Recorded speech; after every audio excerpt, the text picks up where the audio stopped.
होंगे। तो आज की वीडियो में हम खेल रहे हैं फ्री फायर, और आज की टिप्स एंड ट्रिक्स की वीडियो में आप सबका स्वागत है दोस्तों।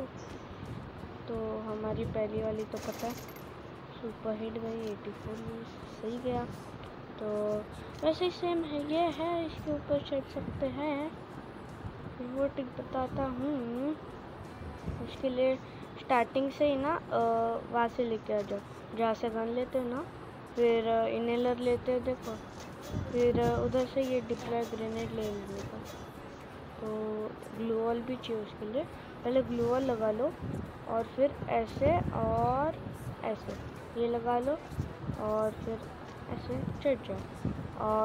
और भी ऊपर चढ़, कोई नहीं है देखो मेरे रूम में, मैं अकेला हूँ भाई। तो सही है यार, मैं ऐसे ही कर रहा था टाइम पर, टिक ढूंढ रहा था। बहुत गंदी पड़ी तो भी है फिर, और ऐसे क्राउच करके आ जाओ और हमें इसके बाहर आ जाओ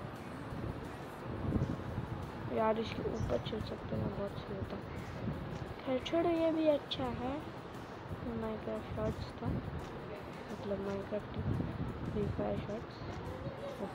तो चलो आज के वीडियो में इतना ही, मिलता है अगले शॉट में। ये पहला शॉट था ऐसे छोटा। तो चलो आज के शॉट में, मतलब यूट्यूब, मतलब इतने छोटे वीडियो में इतना ही, बाकी तो ढूंढ लेंगे। तो चलो bye bye, stay home, stay safe और बाय बाय।